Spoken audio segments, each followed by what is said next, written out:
अस्सलाम वालेकुम, क्या हाल चाल है हमारी यूट्यूब फैमिली। अल्लाह ताला आपको ऐसे ही हंसता और मुस्कुराता रखे अपने घरों में अपने बच्चों के साथ। ये देखें जी, आज हम जो रेसिपी लेके आए हैं वो है खीर की रेसिपी। दूध और चावलों से जो बनाई जाती है घर में, बहुत आसानी से हम बनाना सिखाएंगे आपको। ये देखिए जी, चावल लिए मैंने 1 पाव के जितने। ठीक है, इनको अच्छी तरह धो लेना है, साफ़ कर लेना है। 3-4 पानी आपने इसके निकाल लेने हैं। ठीक है, और इसको भिगो के रख देना है आधे घंटे के लिए। फिर हमने जो क्या करना है, फिर हमने देचकी में पानी लेना है। तकरीबन चावल अगर 1 पाव हैं तो आधा किलो या किलो पानी लेके हमने जो है इसको उबाल आने लग जाए तो सारे चावल जो हैं जो हमने भिगोए थे वो इस पे डाल देने हैं। अक्सर लोग दूध में ही पकाते हैं चावलों को, लेकिन मैं पहले पानी में पकाने लगी हूँ ताकि अच्छी तरह से गल जाएँ। गलने के बाद हम दूध में इसको ऐड करेंगे इन चावलों को। ठीक है, सारे चावल मैंने देचकी में डाल दिए हैं। अब इसके अंदर मैं डालूँगी थोड़ा सा नमक, तब ताकि चावलों के अंदर थोड़ा सा नमक जो है वो रच जाए और अच्छी तरह गल जाए। ये देखिए जी, इस तरह की कंडीशन हो गई थी चावलों की।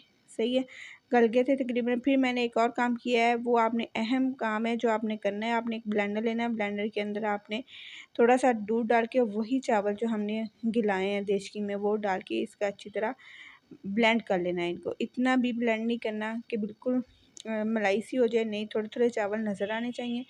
1-2 चक्कर आपने घुमाना है और इनको निकाल के फिर जो दूध है, 2 किलो दूध था और 1 पाव चावल थे। ठीक है, दूध हमने पकने के लिए रख देना है देचकी में। जब थोड़ा सा गर्म हो जाए तो हमने जो वो मटीरियल है, जो चावल हमने ब्लेंड किए हैं, वो सारे चावल जो है इसके अंदर डाल देने हैं।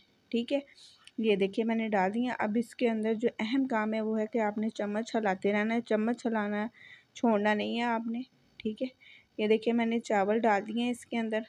अब आँच बिल्कुल मीडियम कर देनी है। और ये देखिए, जिसमें मैंने ब्लेंड किया था ब्लेंडर के अंदर भी थोड़ा सा पानी डाल के आपने अच्छी तरह साफ़ करके वो सारा कुछ उसके अंदर डाल देना पानी। और ये देखिए जी, खोपरा था मेरे पास, मैंने इस तरह स्लाइस में काटा हुआ था, वो डाल दिए साथ। आप चाहें तो सौगी किशमिश जिसे कहते हैं वो भी डाल सकते हैं। मेरे बच्चे नहीं खाते तो मैं नहीं डाल रही हूँ। ठीक है, अब इसके अंदर मैं 2 कप चीनी इस्तेमाल करूँगी। अगर 1 पाव चावल है और 2 किलो दूध है तो तकरीबन मैं इसके अंदर 2 कप चीनी इस्तेमाल करूँगी। नॉर्मल चीनी थी, कोई ज़्यादा ज़्यादा नहीं थी, कोई कम नहीं थी। आप चाहें तो इससे ज़्यादा आप भी कर सकते हैं, अगर कम खाते हो कम भी कर सकते हैं। चेक करते रहिएगा कि कितनी चीनी है, कितना मीठा हुआ है, तो आप उस हिसाब से चीनी का इस्तेमाल कर सकते हैं जितना आप घर में इस्तेमाल करते हो। ठीक है, ये देखिए इलायचियाँ कूट के जो है वो मैं ज़्यादा करके वो डाल रही हूँ, उनके बीज हैं। और ये देखिए पिस्ता और बादाम, कुछ मैंने वैसे ही डाल दिए हैं, कुछ मैं बाद में गार्निशिंग करूँगी इन खीर की। ठीक है, उसके लिए मैंने रखे हैं कद्दूकश करने के लिए। ये देखिए जी, अब खीर जो है अच्छी तरह आपने पकाना है इसको, और आपने खीर के सर पे खड़े रहना है, इधर-उधर जाने की ज़रूरत बिल्कुल नहीं है। ठीक है, 10-15 मिनट में ये बहुत आसानी से बनने वाली खीर है। ठीक है, कोई टेंशन वाली बात नहीं है कि अब मेहमान आ गए तो हम मीठा क्या बनाएं। ये खीर इतनी आसानी से बनती है। चावल भी घर में ही होते हैं, दूध भी माशाल्लाह से घर में पड़ा होता है, वो निकालें फ्रिज से और बना लें। झटपट से बनने वाली ये खीर है। उम्मीद करती हूँ आपको ये मेरी रेसिपी पसंद आएगी। अगर मेरी रेसिपी पसंद है, लाइक करें, शेयर करें और मेरे चैनल को सब्सक्राइब करें।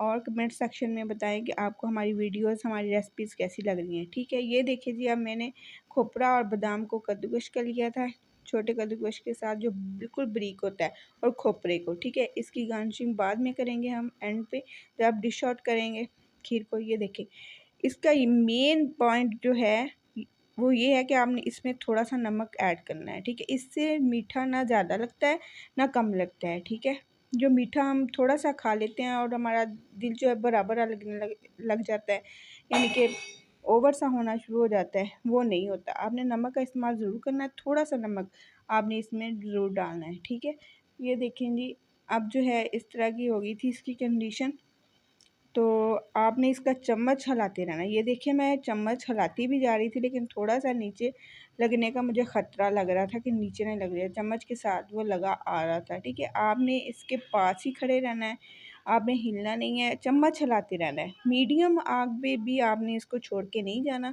इसकी अहम बात है, अगर ज़रा सी भी ये लग गया ना तो इसकी स्मेल जो है वो सारी खीर को ख़राब कर सकती है, आपकी सारी मेहनत जो है वो बेकार हो सकती है। ठीक है, ये देखें जी, और साइडों पे दूध इतना खालिस आता है ना हमारे इलाके में, मिलना शुरू हो गया है। शुक्र है कि भाई वो लेके आते हैं और खालस होता है गाँव से, तो दूध बहुत अच्छा था और इसकी बलाई साइडों पे लग रही थी।